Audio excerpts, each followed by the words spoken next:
Okay, it is 2 o'clock, so we can end our moment of silence as we always have, as everybody's being so polite. Appreciate that. And we're going to open this Commissioner Board briefing. Our first topic today is the Health Department fees, and I see Marlene online. Marlene, are you carrying this today? I am here and Jamie is with me in my Oh, office. that's why I can't see her. Her Yeah, name can you didn't see appear her? there. Can you kind of see her in here? If I can move the I screen closer. can. Okay. Hello. So, Hello. are you all ready?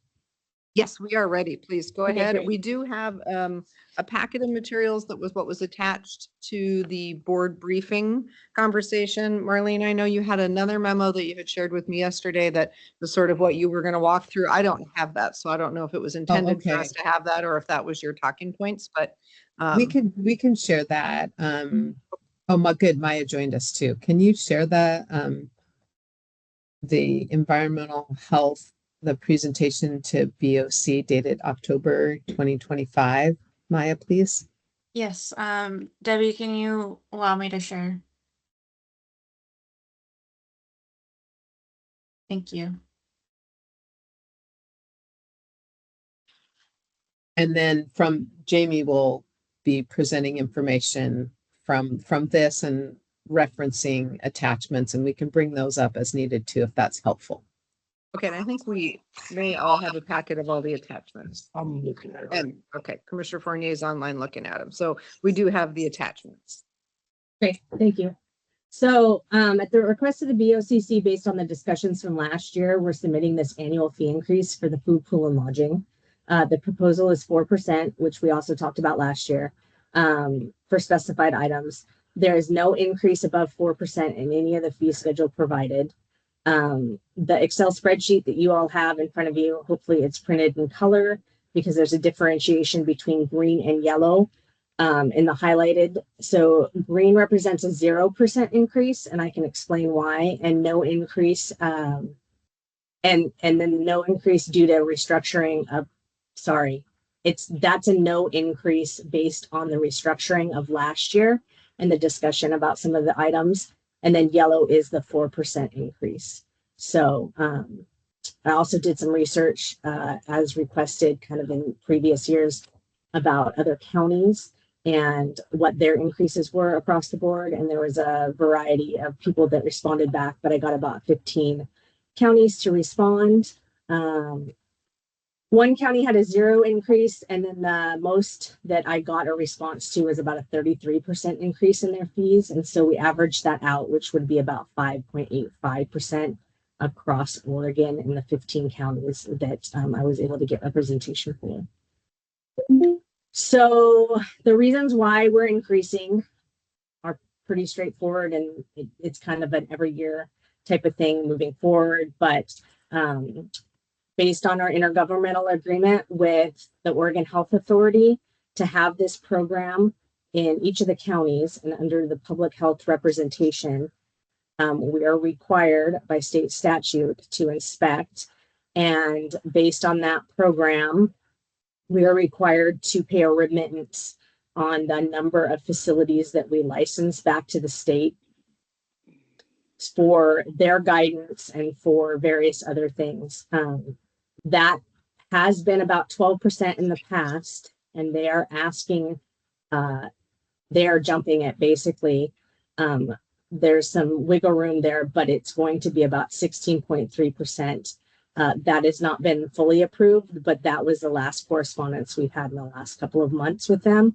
And so it's about a $2,000 increase from previous year if we were to do this, which we are required to do. Increase in employee costs and cost of living increases, material supplies and other cost increases, and then funding reductions from state and federal sources are the reasons. And then we continue to give a significant discounted rate for benevolent organizations who want to do feed or have meal sites, which obviously is going to be a hot topic here in the next month. So We run on a calendar year from January 1st to December 31st for licensing, and that is also in state statute. And so to keep up with, some counties do fiscal years when they change over their fee structure, but we have always done January 1st is when we initiate new fees. And we will continue with that. The proposed timeline to implement the fee increase, which is January 1st. But we have to obtain approval first from the Oregon Health Authority via their systems based on statute to prove that we are not going above a certain fee marker and that our operational costs meet what we're asking. That was approved already, which is one of your documents from Craig Geddes. We obtained BOCC approval, and then we have to have time to update all of our applications that go out to people. And then we have to meet with the state because it's not the county's inspection system, it's the state's inspection system. And so we are not allowed to get into it to change fee structures or to send out renewal notices or those sorts of things. So we have chosen the last available date to be able to have them get in our system and rework it, which is the week of November 10th. And then, we will send out renewal notices shortly after that. We send out about 3 renewal notices to get everybody to pay by December 31st because licenses go into effect January 1st. Questions? Okay, thank you, Jane. Questions, commissioners? Hi, Jamie. Thank you for being with us and talking through this again. I responded to your email with an email, but I'm glad to have the opportunity to talk through it. I'm concerned about the 4%. You opened with saying that we agreed last year, or that we talked last year about increasing the rates annually by 4%, which I don't remember. It's possible we did, but I don't recall that number. I'm concerned that the 4%, what we don't have is a structure, a countywide structure for increasing fees. What I hoped we would accomplish this year as a board is that I hoped that we would go through a fee rate study. What was the term Mike used for that? Do you remember? Fee case, I think it was. He said that other governments do a fee case study, rate case study. Thank you. Where they look at what should our shared parameters be for raising rates? How do we establish a fair rate, our baseline rate, and then what is a reasonable amount for it to increase annually? When 4% doesn't seem reasonable to me. When we met with folks from community development recently about raising their rates, Chris Corley's, who's the building inspector now, had come from the state, and he said that, I believe he said that the state raises theirs 1% a year. And I could be wrong, it could have been 2, but it wasn't more than that. And so I'm concerned about that. And I want to back up a little bit and say that last year, as I'm sure you recall, I voted no on these rate increases because some of them were high. And I see that the ones that were high, you excluded from raising them this year, which I truly appreciate. But I voted no because I was worried about the impact to business, and that was correct. There were negative impacts to businesses. I just came from a meeting where we were talking about one of them. The rate increases last year to temporary food carts were so high that it completely tanked the Crave the Coast Festival. That was an annual festival that drew thousands of people to the community, and it was very successful. But when we raised those rates last year, what happened is that those food carts said, we're not sure we can even break even. So no. So the food carts wouldn't come, so we couldn't have the Crave the Coast Festival. So, they shifted this year, and created events where people would go to them, but it was not the same as a festival at all. And so that, that was one consequence, but I heard about several. So if the baseline was high last year, I just don't see increasing it by 4% this year. So did not get feedback about negative consequences about this. And I will say with our temporary events, that's not temporary mobiles, because if mobiles are licensed in a different county, they get a discounted rate to come and be a part of our fairs and our festivals. And that is set in state statute. So I cannot charge more than that. Now, if they want to operate outside their licensure, then I can charge more for a temporary restaurant permit for them to operate. With that is one of the fees that was not increased, because I feel like that's pretty fair and marketable around the state. Where we come into problems with is people actually submitting applications. And so if they can, and many counties do that, if they submit an application more than 2 weeks in advance, it's vetted by me and it's paid for, then they get a reduced fee, which is below some of the other counties around us. If they do not, and I have to be able to plan for staff to work on those weekends, or we would be working 7 days a week, 365 days a year, basically, then I have to account for scrambling to get somebody on staff for a weekend. So that's part of that. I would love to hear feedback from people if they thought they were too much. 4% increase does not. So most other counties, and this is county specific, it's not an across the board how we figure out fee increases. I'm doing a 4% because it's not going to backtrack us necessarily, but it's not pushing us forward either to be able to be sustainable. I'm hoping it will be in the long run, but for a full fee cost recovery for us to run this program, 4% doesn't cut it. And as you heard, other counties, the one that's doing 33%, and Washington County, who's kind of across the board on some different things, which you'll see on there, they have a different percentage for lodging versus pools versus food. They work at a full fee cost recovery for their whole program to fund it. So that's not something that we've done here. And I think if it were something that we do, then the fees would be even more. And so I am trying to listen to what you have to say when it says, don't completely gouge them, or don't, I'm trying to make it across the board with one fee that's reasonable to where we could continue to do this year after year.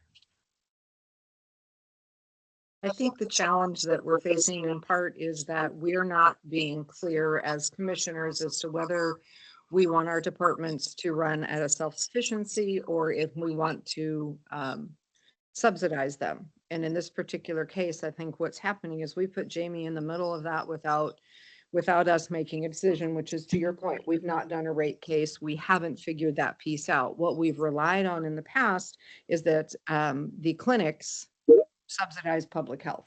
That's the system that's been in place. And at this point, the clinics are not generating revenue. So it puts us in a more challenging space even to subsidize public health. So I think what's being presented to us is a goal to at least not slide any further backward than where we've been. So I think there's two different lenses that we're looking at this through, which makes this a challenging conversation. So what I think I've heard you say, Commissioner Bell, is you feel like it's a hardship on business, and it's a hardship you don't think we should place on business.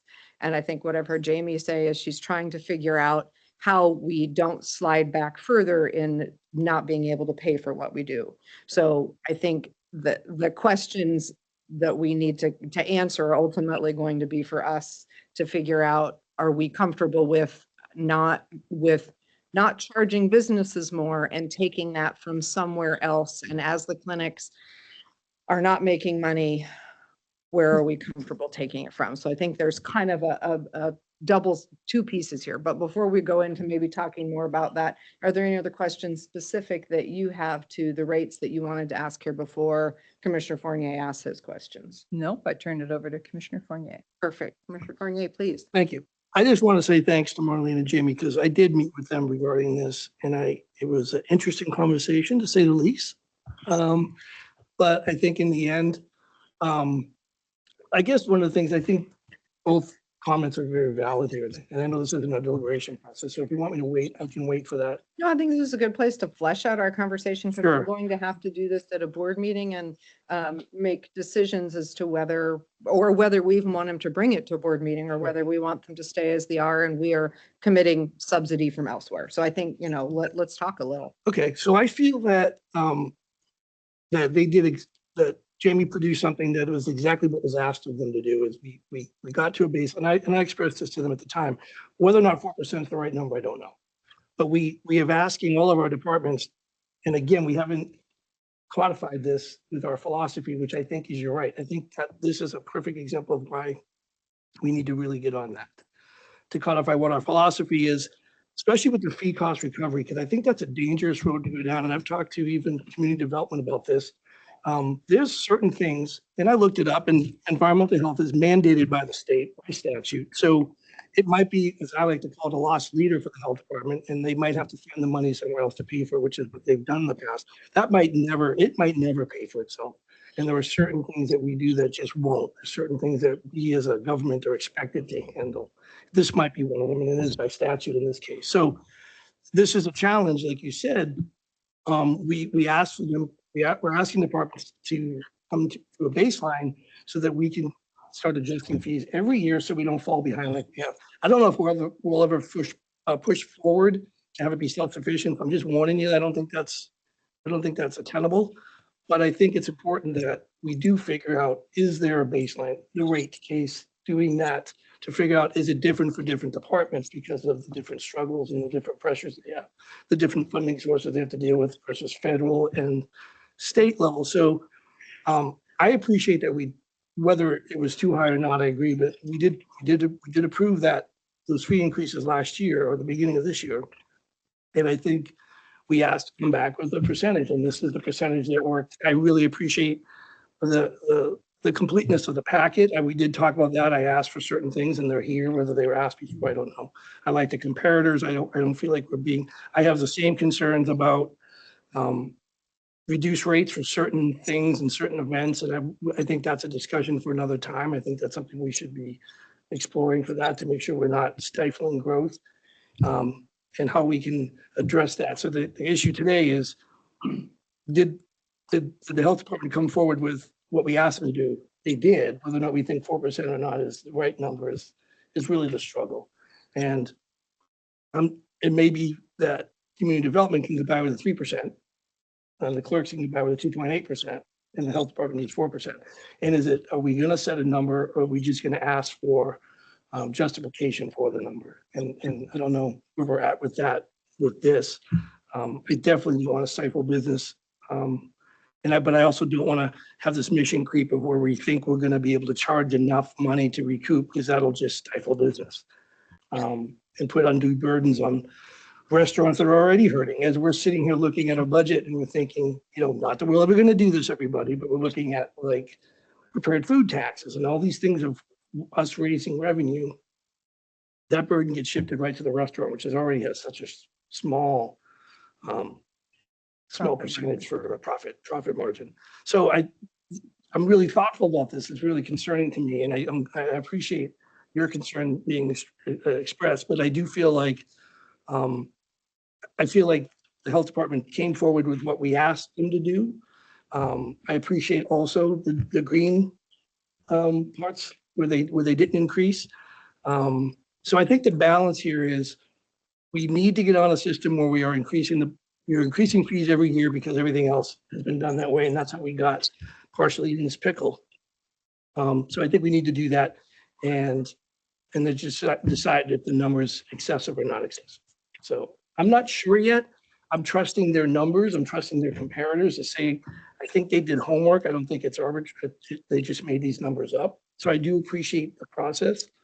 But that's for us to decide if we want to set a number that we think is a fair number. So that's where I'm at. I think that's all my notes on that for now. So.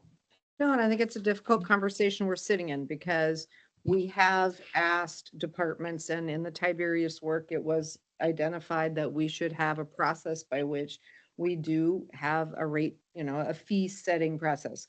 We're, as with many things with the Tiberius work, we're just not able to pedal fast enough Right. to make it all happen in the order we would like it to happen. So Jamie, I think, and Marlene, thank you for the work that you've done. I agree that you did exactly, I think, what we asked you to do, which was to come back and say, what does it take for you to keep up with where you are with your rates and to be thoughtful about what other counties around us are doing, to really reflect back on the conversation that we had last year. And I think you did that. So to Commissioner Fournier's point, I appreciate that. I think that your work is solid. And this is not about your work for me. For me, this is about the challenge that we're facing and what we're asking departments to do. And are we actually ready to do what we've asked them to do, which is to bring us their needs to stay at least where they are in terms of not falling further behind. And I think right now this one is particularly thoughtful because we are in a position where, again, we've asked the clinics to basically subsidize this. And right now the clinics are struggling to just subsidize themselves. So there is a limited amount of reserve that sits in Health and Human Services. And I believe, I'm trying to remember how much we agreed this cost us per year to subsidize this. Marlene or Jamie, do you happen to have that number? I know we looked at it last year and 50-some thousand comes off the top of my head, but I don't know if that's actually the number. I think it's about that, but I don't have the exact number either. Yeah, and I know it's hard. Yeah, and it's hard to estimate with that 4% how much revenue we forego if we choose not to do it, therefore a revenue that would need to come from that reserve. Because that's, I think, what the question is for us as commissioners is, are we going to direct Health and Human Services to use not the 50,000 they already are using each year, but an additional, whatever that growth amount is, the 4% on these that we think we're going to raise. We're asking Health and Human Services to basically use their reserves as opposed to for processing this and trying to do a keep even. So thoughts on that piece of the conversation? Oh, yeah, I'm absolutely sensitive to the budget challenges, particularly in this federal climate, the budget challenges of the health department. Absolutely. It's terrifying, actually. And so that's a real thing. And so I think it's to Paul's question about, do we believe that this should be a fully self-supporting fund, or do we believe that it should be partially government funded because it's a government mandate? And if we believe the latter, then how do we pay for it, obviously? And if it is not reasonable to expect the health department to continue contributing to that, then I think it's incumbent upon us to figure out another solution. The one that occurs to me right this second that I'm hesitant to say, because I've never talked to Sarah about this, is, the environmental health is a regulatory function, and maybe it could be with the Department of Community Development, and the gap could be in the general fund, not that we have the money there, but I think there are other options for us to look at. We're not just like, if we don't make it self-supporting, the health department has to pay it all. I think the work is ours. I think we're not there yet. So I think the question is, for this year, do we want Jamie and Marlene to let us know what the 4% is and to determine if we want to hold it steady and pay that 4% from somewhere else? What guidance would we give staff, since it is really our decision at this point and it's on us to determine what we want to do? I just want to make sure, I think by statute, it has to be under the health department, under the local health authority, as the statute says, environmental health. So I don't know if that's going to be an issue, and if we need to have that checked with council, Maybe. take that off the table so we're not going down a. Well, the path that- last year, the suggestion was floated that it come under the commissioner's office. So I was assuming it didn't have to stay with them. We are the local public health authority. Okay, so As we the could- Sitting Board of Commissioners, we Okay, are the local public health authority, so it can sit anywhere Okay. within the county. that's fine. I don't know that it has to move where it sits in order for us to allocate general fund to it, if that's what we determine we want to do Well- for it. The other thing I want to say is, a big part of this, and Jamie has it in her report, is the remittance going up. And this is another one. It's like, I've been in 4 meetings today, different groups. Right? And the And- state, The state unfunded mandates just keeps coming up in all of these problems, every single problem. And this is another one where they're forcing their hand. So either we have to raise these fees because they're requiring more money, or we have to dig into an already troubling general fund, which I think is not the answer. I don't know the answer yet. And I don't think that should be decided today necessarily, because that's the first time I even thought that we would be suggesting that we take it out of general fund, because I don't know how I feel about that, but, so that's, yeah, here I'm at that. yeah, because I think what we need to provide guidance on today is Jamie there is a, if I'm understanding correctly, if these rates are to be raised, the state, we have to make this decision before November 9th so that the state can make those adjustments so it goes out in the renewals, which I would suggest if we decide we are not going to raise rates because we are going to find a different solution than passing it on, then we need to figure out how much revenue are we foregoing, because it's not about, according to Jamie at this point, it's not about catching up. This is just about holding solid, right? We know that staffing costs went up. We know they're going to go up again based on the current contracts that are being negotiated. So, we know that the cost that she's talking about at this point at 4% probably is at best a hold even. So, so there is a backslide in terms of additional subsidy that would be required if we don't keep up with. I would the- agree with you, and I also, with the think I costs. don't think we have the time between now and then I don't think there's a solution that's gonna be easy here. Like, we're talking about several different answers, and I don't think we have 9 days or 10 days, less So- business days to make that decision. So I think also the conversation is, this may not be ideal, but if it's a hold in place, we always next year don't have to raise it, and we don't have to raise it the second year if we decide that we've did enough. And I don't know if that's the answer either, but I just keep getting worried about falling more behind and then having this shrinking pool of money, and we just, if we're gonna, this part of the budget process is we're looking at fees, new fees, brand new fees. These are existing fees that we're adjusting pretty close to what CPI is, a little bit more for this case. But again, with the special considerations for where their funding comes from. So I don't know. So I just want to make one more comment. If for whatever reason you, as a board, say you choose to go lower or you want to go higher, I have to go back to the food pool and lodging program and resubmit and get their approval. They've already given us the approval for the 4% based on the calculations and the things that we have to submit to them, which is a document that you all could see, but it's not going to make sense to you based on the state's calculations and those sorts of things. It's not something that I get. It's something that we have to fill out for them. So I just want to let you know that. So if in the next 9 days, if we don't figure this out or something changes, I have to try and get their approval ASAP as well.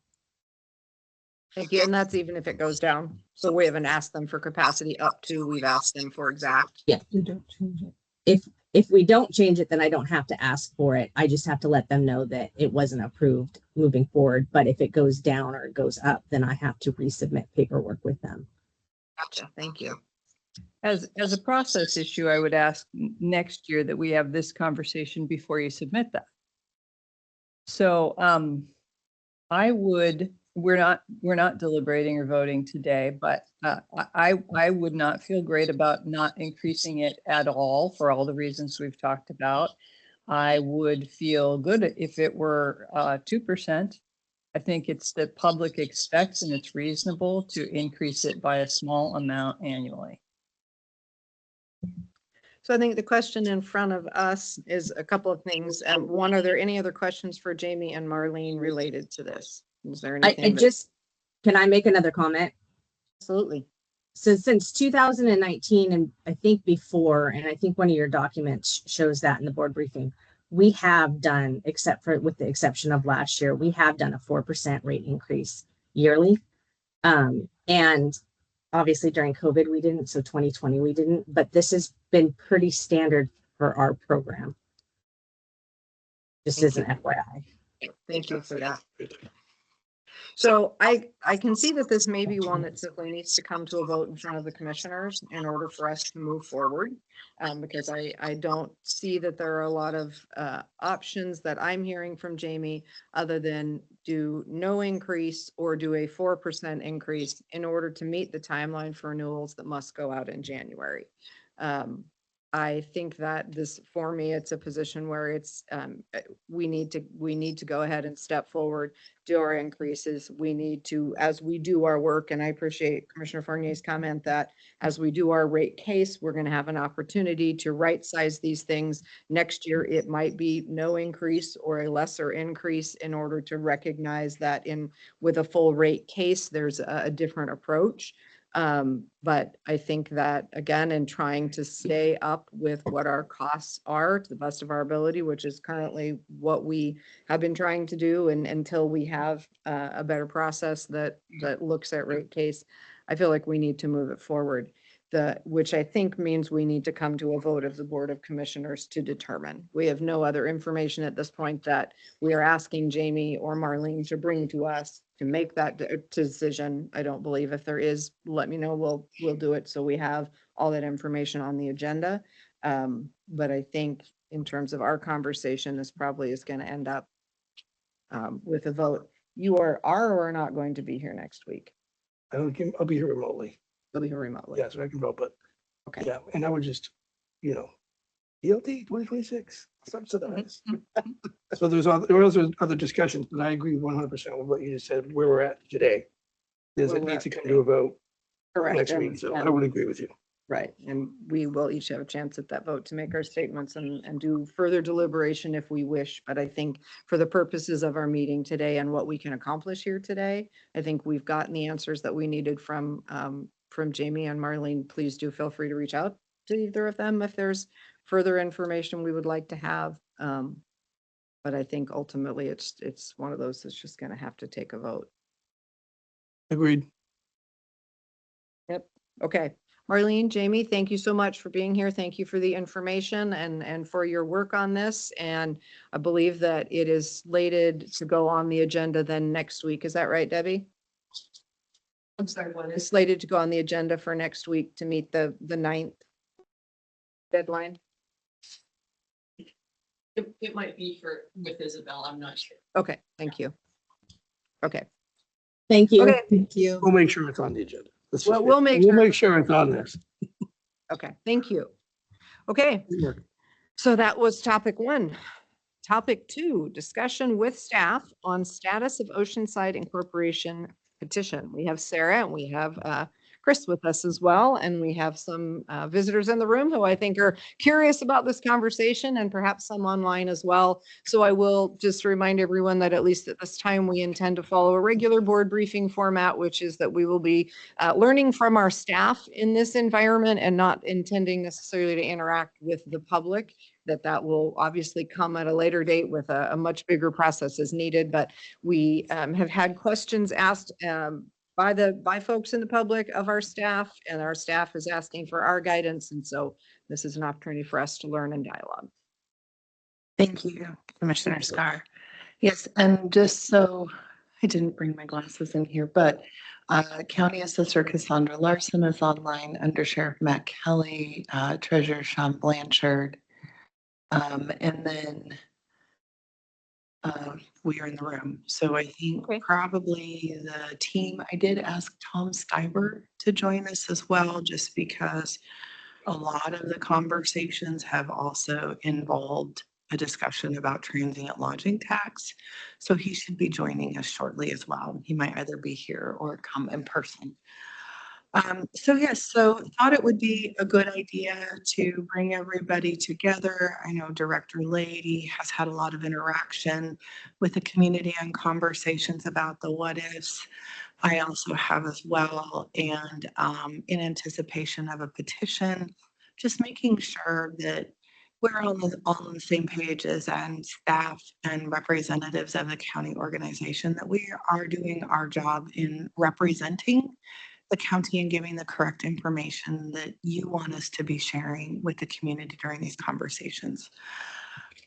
And so I don't know if you want to start with me or Director Lady or any others online, or if you just want to get into a Q&A, but we're happy to summarize at least Director Lady and I the conversations that we've been having. I would love to have a summary. I think that would get us all on the same page. I think we may have each had different conversations with you, and just knowing that, and just to, set the, the tone that there is so little to look at across the state of Oregon when it comes to these incorporation petitions and understanding how people are seeing it and what they think is going to happen. I did take the opportunity to read through some of the study that was done by Echo Northwest for Clatsop County, where they are looking at potentially incorporation in Falcon Arch Cape. Thank you. Falcon Cove's our side of it, Arch Cape. So, I mean, this is just one of those things where it gets created as time goes. So here we are creating. So I would love to hear more about the questions that you've been asked from the community, what, you've thought about, what you would like to get input from us on. And I think for each of you that have been having those conversations, and I think we have about an hour, and then Commissioner Bell needs to step out for another meeting, but I think we can, if we need to keep going, we'll be recorded and we can catch you up. Sure. Sure. Okay, so I'll go ahead and start because I think I probably have the not as deep conversation to share with you today. And just to be succinct with times, we also have a hearing in a couple hours as well. So my conversations with the community and the Oceanside Village Initiative group have been largely related to community development services, and those include building, planning and zoning, sanitation, and then the short-term rental program, the licensing program, because those are areas right now, those are programs that we provide services to for the community at large. And part of the conversation has been, what do we provide to other cities, to our city partners, that is, services that we can offer and provide to Oceanside if the incorporation occurs. What can't we provide? And then also where there's these kind of layers of areas where we're not sure right now what the answer is. And when we think about the petition, if you recall the last incorporation hearing process, the criteria are very narrow in scope, right? And so part of this is just, I think, a larger conversation for me of there's pieces that will come that will require consideration and discussion after any action is taken. So they're not things we would discuss today, but I think things that are relevant to just put on everybody's radar. So starting with services, building program, we provide these services to all of our cities and their urban growth boundaries. And so should there be an incorporation, that is something that we are more than capable to continue to do. We also have the staffing available to do it. The building program is a special revenue fund. They are wholly fee supported. Right. And so that is a program and a service that not only is state mandated, but we want to make sure we keep those staffing levels up and we continue to have the revenue in that special revenue program to be able to maintain the staffing levels needed to provide the service. No problem there. For planning and zoning, the county does not manage or provide planning services to the cities or their UGBs. We have done that in the past for Nehalem, but that has been the only area for their urban growth boundary. And that was largely because, one, we had the staff available to do it. 2, their code was very simple to administer. 3, they were willing to follow all of our processes to do that, right? So if we did it, we did it. But the other thing is that we did not have the level of activity that compromised our current staffing levels. So there was a point in time we actually temporarily did planning services for the city of Tillamook when they were in between planners. And it was just too much. We didn't have the staff, we didn't have the resources, and we ended up turning that back over to the city and they were able to hire a new planner. My conversation with the community has been that if a city is formed, they would be responsible for their planning program, both in the city and the urban growth boundary, consistent with what we have done and how we work with the other cities. And it's just, it's a local control issue. It's communities feeling like they have control over what's happening. The intent in urban growth boundary areas is that eventually those are annexed into the city. So it also gives the city an opportunity to really have kind of control of the destiny of what that urban growth boundary will look like in the future as it annexes in. As we continue also to see more sophisticated codes, more complex projects and challenges, and then also just finances and staffing levels. We are at a point to where we are trying to stay as lean as possible, but provide the most and greatest service we can. So by honoring and supporting the city in this endeavor, we would give them their planning program. We will help them through that transitional period of time, but that will be it. In terms of short-term rentals, so as you know, short-term rentals and the licensing program is kind of this choose your own adventure across the state. It's in land use programs for some areas. It's licensing like it is for us as the county, and in other areas, they don't do anything at all, or they issue a business license. With the city, there also becomes this place of home rule, right? So that means that a city then gets to decide what they want their program to look like. We do manage and issue licenses for properties within the urban growth boundaries. So in terms of short-term rental licensing, we can sustain and continue to administer that licensing program to whatever would become the Oceanside urban growth boundary, just like we do for Manzanita, Rockaway, and others. The STR operator license fee would be charged, the licensing fees, we would do the inspections, etc. It would be at the city's discretion, though, to create their own program for the properties within the city limits. In looking at how that would impact revenue for both licensing and then the short-term rental operator license fee that goes to housing and public safety initiatives based on the estimate of the number of licenses that are currently within the area that could be proposed for incorporation. We're looking at about $50,000 in STR operator license fees and roughly about $40,000 in just then the license fee that helps support administration of the program. I think we can carry on and fulfill our administrative responsibilities and duties.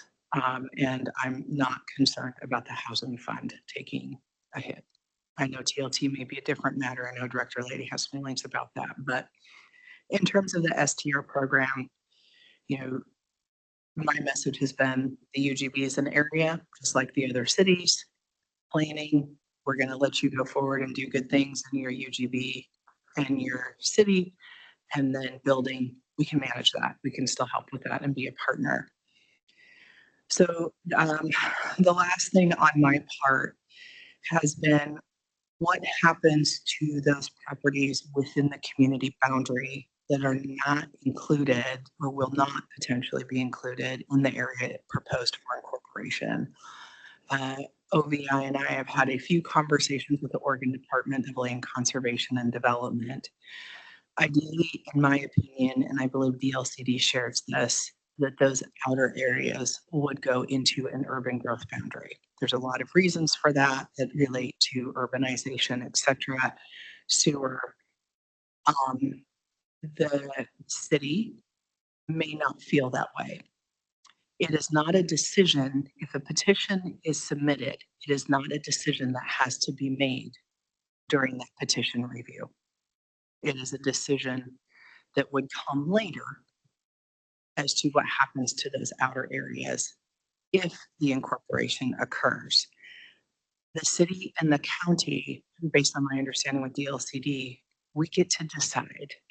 We don't the city isn't forced to take those areas into the urban growth boundary, just like the county is not forced to manage the urban growth boundary. And so I think from a planning standpoint, this is probably going to be one of the biggest pieces of this moving forward if the incorporation occurs, is within that couple of year time frame that the city has to form their own comprehensive plan, zoning districts, establish what their urban growth boundary looks like. We will definitely be a partner at the table to figure that out. I've had some preliminary conversations with legal counsel, just concern of would a goal exception be appropriate if the city does not want to include these areas into the UGB, so that we can eliminate any concern about sewer rights to vacant properties, or that we don't have to rezone them to rural residential 10 acres. Because as you know, there's really limited zoning options for residential areas outside of unincorporated communities and cities. So it will become, what do we do with them? And then I think the second piece of that is in terms of residents within this area feeling disenfranchised from their community, right? What is their identity? Where do they belong? They may not necessarily want to be included in VTARs. And so how do we help the newly formed city and the residents that are outside of the incorporated area work on a solution to make sure they're taken care of, both, I would say, in feeling like they still belong to their community, but also then those property rights are not lost. So that is a piece that I will continue to work on with the board over the coming years if the incorporation is successful. But there's a lot of options. Many of them probably are not ideal to either the city or the county or both, but we will have to look through those with DLCD. So those have been my conversations. Thank you. Thank you. Commissioners, questions of Sarah before we hear from Chris? At this point. Nope. Okay. Okay. Thank you. Thank you, Sarah. Chris? So mine's fairly simple, but it's probably one of the more impactful ones.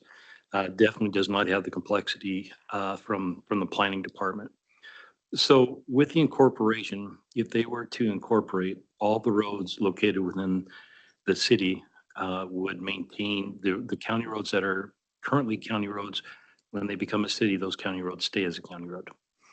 So you would essentially have a brand new city with all the roads in there being county roads. There's two of which that are local access roads that would not that would fall under city jurisdiction. So the road department, as you're well aware, is funded primarily the gas tax, and that's oversimplified as part of the state highway trust fund. And that is the gas tax, that's your motor vehicle fees, that's your weight miles, anything that goes through the DMV. All that's collected by the state. The state keeps 100% or 50%. Counties get 30%. Of that 30% is distributed amongst the counties by the number of registered vehicles. The incorporated area, proposed incorporated area, generates about $8,500 that goes to the county road department for road maintenance. So of the approximately 4 miles of county roads that would be located within the proposed system, they generate $8,500. $8,500 is not adequate to continue to maintain those roads. So one of the next largest budget items that we receive for revenue is the TLT fund. The road department's very fortunate is that the commissioners have dedicated 30% of the funds, all the available funds that you have discretionary spending authority goes to the road department. And in the incorporated area, they generate about $500,000 worth of TLT funds. The road department gets approximately $150,000. So when they incorporate, they would have control over those funds, and they would essentially keep the $150,000 that would be city that would not go to the county road department. So certainly a city could go into an agreement after they become a city in order to transfer the funds if they want to work collaboratively. But they're not a city, so there's nobody in the city that doesn't exist to develop that and create that agreement prior to incorporation. So when you get into this, you have a city with everything in the city limits that has been generating money for the roads county-wide. That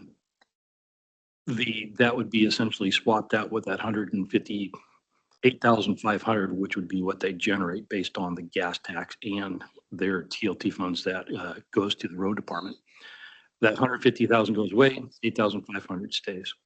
So what we had looked at a couple different scenarios. So one, roads that are located within the city that are currently city roads within city boundaries.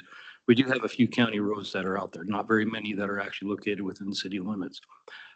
Looking at Tillamook here. So Tillamook, we went into a cooperative agreement with the developer for off of 12th Street, one of the brand new apartment housing complexes. Name escapes me. Holden Creek Apartments. Holden Creek Apartments, that developer and we entered into an agreement where we bought the asphalt and they paved the road. Once we did that, so we essentially spent half the money that we normally would if we were to pave it. Once we had improved that road, we had an agreement, a jurisdictional transfer with the city of Tillamook, and they now own a portion of that road. Not all of it, but a portion of that road. We also went into a jurisdictional transfer with the city to give the city some work on 3rd Street. Part of 3rd Street was county. That's been given to the biggest significant one that's out there is the main road in Manzanita. It is the main road. Name escapes me there too. But the one that's got all the businesses on it. Lenita. There you go, Lenita. Lenita. That was actually a county road. It had significant investment that was dumped into it. And then at that point, there was a jurisdictional transfer that moved that road from the county to city jurisdiction. So that is the normal process. It's very unusual to go through incorporation. What I had mentioned to several people is that because we've lost that revenue, is that I would request the commissioners to seek a county withdrawal, a withdrawal of county road status. And that is governed through the NORS. It does require a public hearing. It requires notices. It would be a public hearing to do that. And pretty much anybody in the county could attend that. And withdrawing county road status would effectively remove our obligation to that. We would still have jurisdiction over the roads. They would become local access roads. This is prior to incorporation. So prior to incorporation, we would request be that county commissioners consider withdrawing county road status. That effectively turns all those roads within the proposed incorporation boundary to local access roads.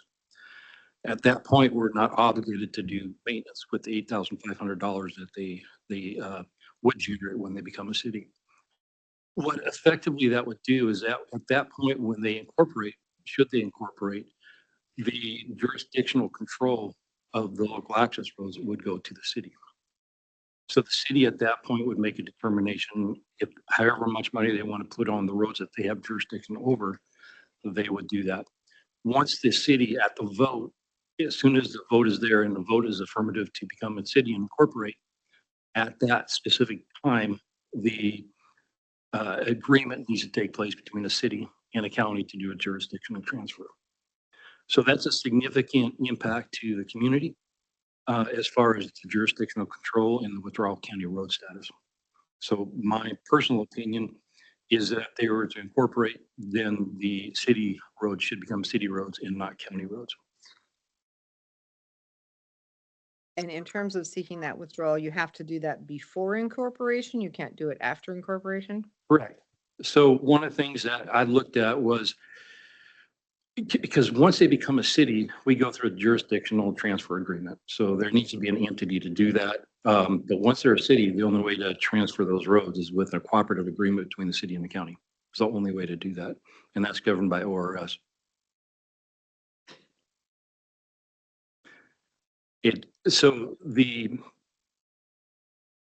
did look at potentially, which not able to do, would be by ballot measure. is on the ballot in which they would vote to incorporate. Is if they choose to incorporate, then they would, at that point, the voters would make a decision that if you incorporate, you also take the roads.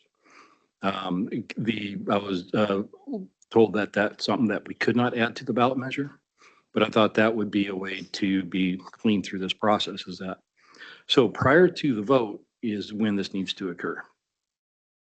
Or we keep the roads. Are we required to maintain them at a better level than we are today once they become a city, or can we maintain them the way we have now? We can maintain them as we are now. They're county roads. We can maintain them to lower maintenance, to a higher maintenance, to pave them, to create as much level of maintenance that we choose because they're a county road. So if the city were to incorporate and wanted to do more with their roads, they could certainly ask for them at that point in that negotiated agreement where we would say, here's what we can do if you leave them with us. If you want something better, we'd be happy to withdraw the county road status and let you have them. Yeah, jurisdictional transfer after they become a city. So if we kept them as a county road, there could at that point be a commitment. So to pave all the roads there, the 2015 estimate was approximately $1.6 million. Under the current funding, 150,000 would take them about 13, 14 years to pave all those roads. What is proposed to be spent on their budget is going to take them a little over 20 years to pave all those roads. To keep that match, we've been doing so some of the dollars that we've put out there, and this would also be not just the roads, but the Oceanside ramp, the road department, this was back in 2022, put in 226,000. We paved Chinook, a portion of Chinook, between 2020 and 2024, 133,000. So that's a lot more than $8,500. And we continue. If you look at your normal maintenance, we're about $24,000. Which would equate to about 48,000 if it was contracted. So labor and equipment's going to be labor and equipment and materials about 50-50. So with that, we could maintain the roads with $8,500. Essentially, what that would allow us to do is go out and put a couple signs. Right. Most of the areas around the stop signs, a little bit more. Some pothole work. Questions, Commissioner? Sorry, Yeah. I was just asking mine as they float off my head. Yeah, a couple questions. One is, who assumes the liability of those roads when they're county roads within the city? Who assumes the So if they're county roads within the city, they're still county roads, county right of way. We assume, or we retain all the liability issues associated with them when they're county roads. And can you offhand tell me, in other cities in Tillamook, what the percentage of county roads compared to all the roads in the cities? So there's an email that was there. I couldn't find it here briefly. It's kind of hard with the phone, but we took a look at that. That was a request that Commissioner Fournier and I had asked of me, and I do have those numbers. I just don't have them in front of me. Not very many though. It was actually pretty small percentage. So when you look at moving forward, kind of going from south to north, you look at Bay City. We have no county roads remaining in Bay City. We used to have county roads. They're gone. City has taken them on. Moving further north, Garibaldi, we have 0 county roads in Garibaldi. Wheeler, we have a Fort Stretford Road up in Wheeler. Continue moving on, Nehalem, we do have some roads within the city limits of Nehalem, probably one of the higher percentage. And that road, the 2 roads there is really the extension of North Fork and 7th. So if you are at the light on 101, you make that sharp left, you continue to go straight, that 7th, that turns into the North Fork Road. That is one of our major corridors, which makes sense to be a county road. We do have a couple of small city streets that are in Nehalem, although not very many. But the main road, which is 7th and North Fork, are within city limits and are county roads. To me, that makes sense. So I'm kind of regroup a little bit. So my previous statement was all county roads within the right of way of the city limit of the proposed incorporation boundaries. Correction to that, I would not ask for Cape Mears Loop the Cape Mears Loop Road to be withdraw county road status. I believe that serves a much larger, and that would be consistent with 7th and Norfolk in Nehalem. When you continue to move forward up into Manzanita, we have one of the main roads there is the Kearney City Road. And that's a major road. It goes smack dab through the southern end of Manzanita. And that again serves a similar purpose to North Fork and Seventh. We do have a few small roads, local roads that are still within the city of Manzanita. But we actually, the city generally performs the maintenance on those. We come in and we will do some of the major repairs. And the reason for that is that when you look at county priorities, the cities are the ones that get the complaints. And quite honestly, it's just easier for them with their crew to go out and take care of small things. It's not a formal agreement, it's just what's happened over time, simply because their shop is just down the road. They get tired of the complaints, they go out and they might cut a branch off of something. But we do go in for larger projects. We also do we also do matches. When they had a lot of wood came down, we lent them our wood chipper. So, it's a relationship that we have up there. So maintenance on local roads or county maintained roads outside of North Fork, Seventh, and the Kearney City, and all the variations of the name. That's also called Gary in the part of it. It's got a number of names on that one road. For the most part, we really don't have a lot of roads within city limits. And the roads that we do have, other than those larger roads, we generally don't maintain. The cities maintain those. Do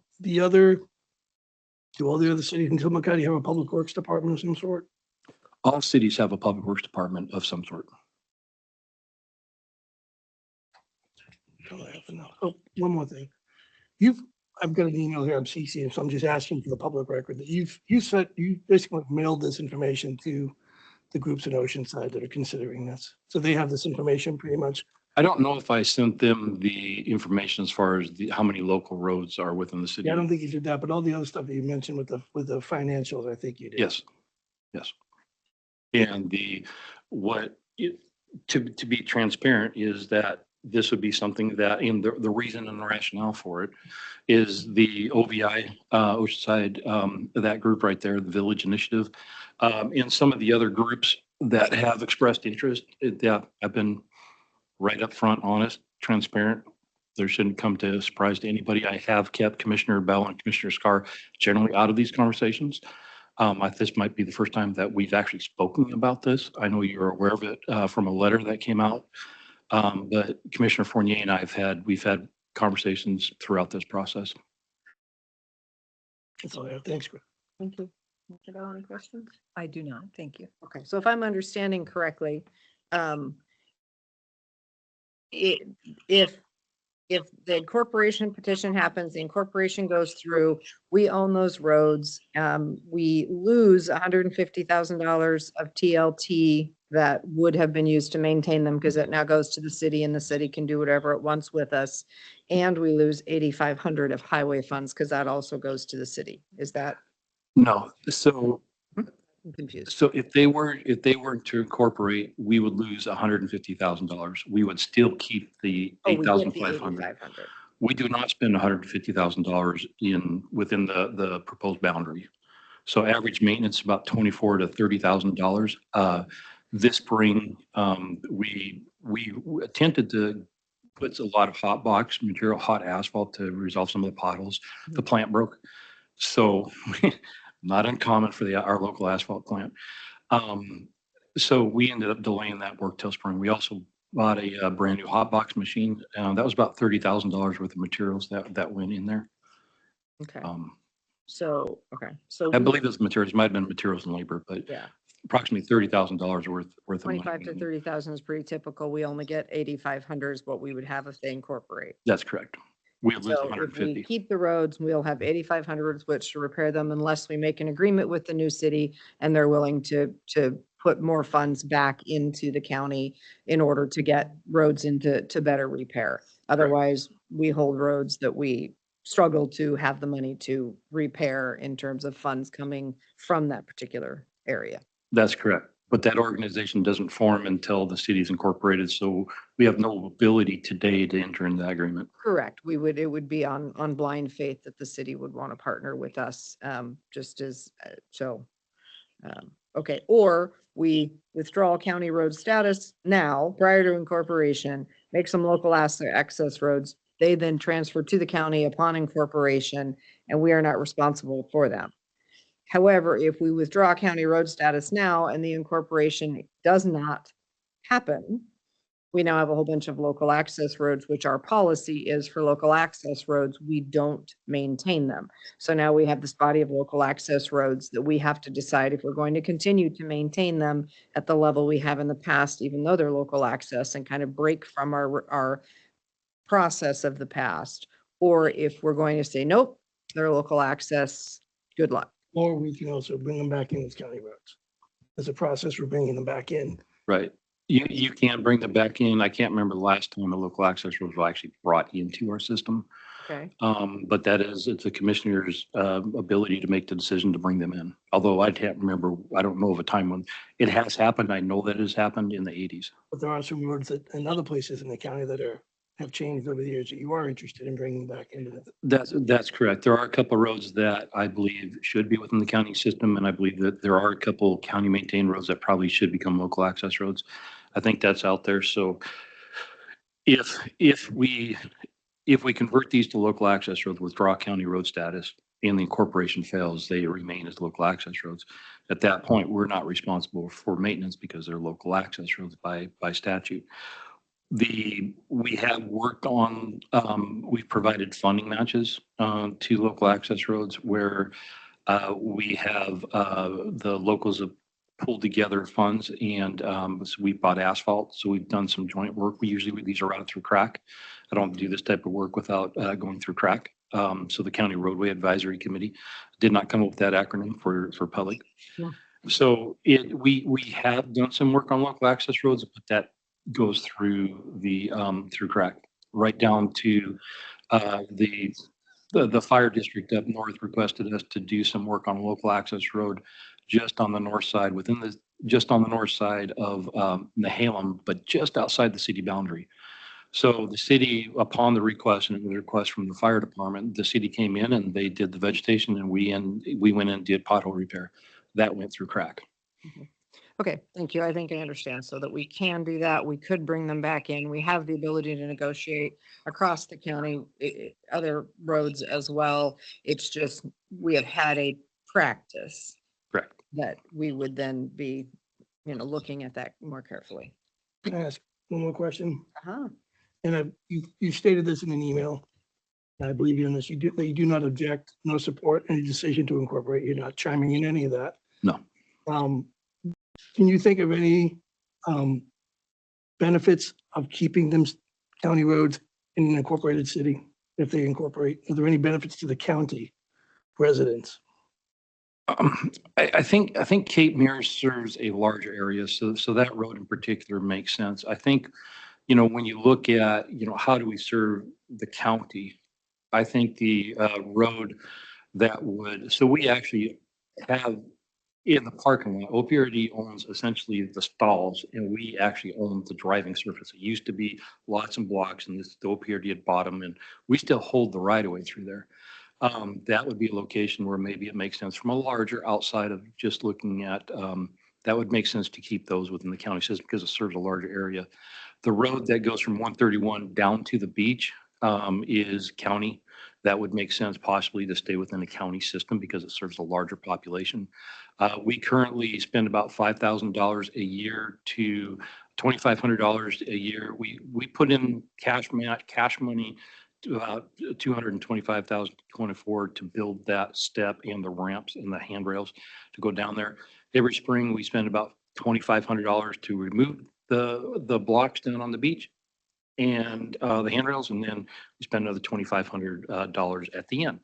So $5,000 is what we spend annually on that. And I think that would make sense to maintain under county jurisdiction because again, it serves a larger population. Other benefits? I really don't know of any other benefits to keep other roads as county. Interesting. Complicated. You can't negotiate with a city that doesn't exist. Correct. That's at the heart of all of that. And to some of Sarah's points as well, you can't negotiate with a city that doesn't exist. So there's just a blind faith piece that will be able to take care of roads appropriately, people in the outer areas appropriately. Okay, so we do have, commissioners, if there's no other questions, we do have Cassandra, Matt, Sean. and Sean with us. So why don't we jump to Matt? just picking one at random. Matt, do you want to share anything, or your thoughts about costs or conversations you've had with the community related to sheriff's service prior to and after incorporation? Yeah, I'd be quick. I had a couple conversations with a couple citizens that have reached out to me, basically wanting to understand the options they would have for law enforcement. And so I kept it really, really basic because it would be dependent on what the city wanted to do when they incorporated and if they wanted to contract, and gave them what the base level prices would be for if they did incorporate it, and what option services could be for the sheriff's office and for police enforcement for the community.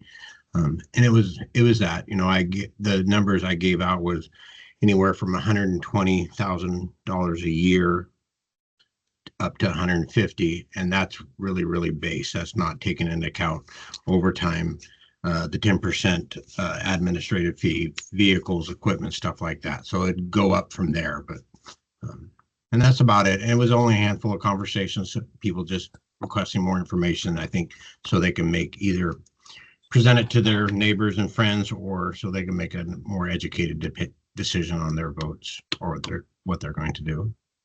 And that's the 125 to 150, that's having a dedicated officer there like we do in Rockaway? Is that what Correct. And like I said, that's really, really base. I mean, Yeah.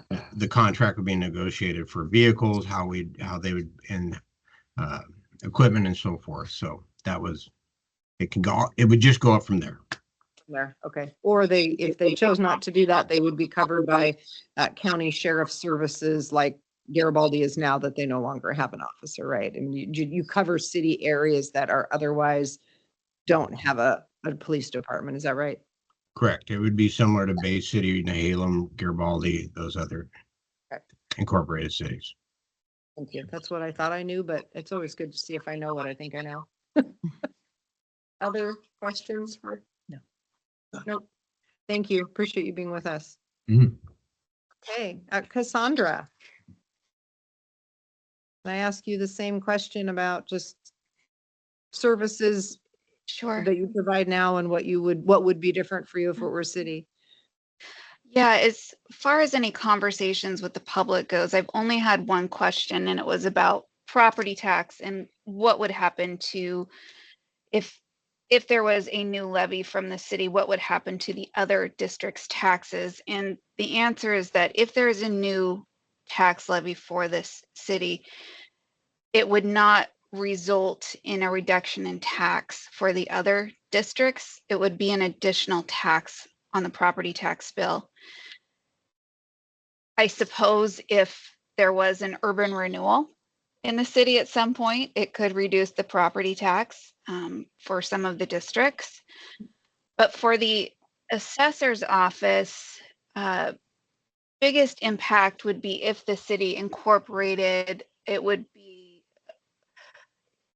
administrative. There's a significant time of resources required upfront to update the property records, create new tax codes, map the city boundaries accurately. You have to ensure all the parcels are correctly assigned. But once the system's in place, the ongoing administration becomes pretty routine. Okay. Questions? I had this question, I think Under Sheriff Kelly and I had this discussion because we didn't know the answer.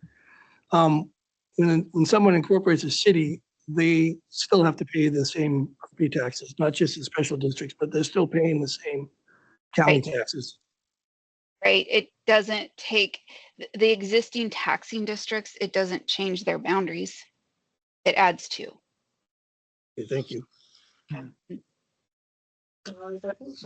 Okay. Sean, same question to you. Differences, different pieces is how we look at this, what changes if they become a city. Yeah, so I've had no contact with public. They have not reached out to me. Just Sharon Brown, who I believe is part of the ONI, whatever it is, reached out to me. I helped her with just some of the budget and state laws and where those need to go. Reviewed her tax rate and what they thought they would be bringing in. Just kind of helped her with that, but I have not had any contact with any public regarding the Oceanside Incorporation. Okay, and are there services that your office provides to cities currently that you would then provide to Oceanside as a city that's different than what you do with them as an unincorporated community? The only thing we would do would be the distribution, so it'd just be a monthly tax distribution when taxes are received. And then any questions that they have about state and local budget laws, and reaching out to us and letting my office know if there's any questions they have about that. Okay, thank you. Appreciate that. Did I miss anyone, Sarah, that was on that team of people? I didn't see Tommy. I didn't see Tommy. No, Commissioner, I think that's it, just in terms of department heads that would be engaged in that process. I anticipate if a petition to incorporate is received, we go through the quasi judicial hearing proceedings. So that's when it becomes a land use process. And just, I think part of this conversation today is helpful because it will help us as staff prepare if a petition is received to be able to respond to any questions you may have about the information in the petition in relation to the criteria on which you base your decision. Thank you. And for me, it's also helpful being the one who would put the staff report together and everything. So I also appreciate the input today from everyone. Sure. Is there any particular input you would like to ask from us while we're sitting in front of you? And this goes to all of the department heads. I'm sure we're not ready to make any decisions, but do you need any thoughts from us on any of these pieces? I mean, I see two big sort of, it could go this way, it could go that way, but of course it would be dependent upon the city, but being formed. Do you want to go first? I just had a couple more comments because the question was raised to the sheriff's department. Would the county road department be able to, go in there and do some of this maintenance work under contract with the city? Road staff is currently operating about 75%. Again, we just don't have the capacity to take on these, so we don't do work for cities, any other city. So we don't have that. We don't have the ability to do that. My 150,000 is overly simplified. The number can vary every year, and that does not take into account any additional funds that the city may be obligated to kick out to the county, whatever reason that is. So again, my numbers are overly simplified. I think for me, it would be as soon as a petition is received, we have a 150-day clock. That quasi-judicial proceeding due process obligation goes into effect. So it would be working with Debbie Garland immediately to start determining when we could schedule those hearings. I would recommend we schedule at least 2 in case there is a request for a continuation. Those are both on the books to ensure we get done within that 150-day process timeline. Staff report, et cetera. Fortunately, we've been through this before, so I feel prepared in that way to bring you something forward. I think part of this also is just really understanding that our ability to have discussions when that happens really are focused on the criteria, which is it financially feasible? So things like the what ifs and the cause and effects, it will be difficult to talk about some of those things during the hearing proceedings because they're not going to be relevant to the criteria. So for me, my focus will be to make sure getting you the petition timely, get those hearings completed with you timely, and then continuing my work with DLCD and County Council to talk about what are those rezoning options for that outer area? What could that look like? What is then the potential risk, if any, to the county if we are forced to rezone them to rural residential 10 acre? And what does that mean? So I will continue my work after the petition proceedings, especially if the incorporation vote passes then. So I think our conversation will be ongoing. I just have a question. I didn't think of this till just now, but Christy's not here. But is there any services that the county clerks provide to cities don't provide to cities? I mean, is recording down at the county level for everything? I just never really, like all these little things that happen think about. that you don't think about. Yeah, About right. whether or not we're doing it for them or they do it on their own. So the clerk's office provides services to everyone countywide. I think a conversation with Christie, if and when a petition is received, will be very important. I know the clerk's office in the last process played a critical role in, the election proceedings and the filings that occurred after the commissioners passed that petition on to the voters. So I would definitely remain in contact with her. Okay. Commissioners, any other thoughts or questions on this? I just want to say I appreciate this. I think it's important for us to figure out what the potential means. Also, I think it's important for the people who get to vote for this, understand all of the information and receive all of the data. And for those that are voting and those that don't get to vote for this in the county and how they might be affected. So I just think that for me, it's just about, I appreciate this meeting just to have this discussion so that no one is going in blind to this. Well, and I hope it helps those who are considering a petition to know, sort of as you're building your budget for your petition, to understand what the county can and cannot do that helps you build in to your new city, what your new city needs to look like in terms of services that it needs to undertake to have the quality of life that you're looking for, because that's a piece of, certainly from our prior incorporation conversations, was, looking for a certain quality of life that comes with being in a city and having greater services and understanding all that. So I hope that, not that we've made any decisions on those big questions, but at least the conversations have been held so that, y'all can figure out how you would want to plan that into your city if you were going to do that with better clarity from the county. I hope that, we can't do it all. Yeah.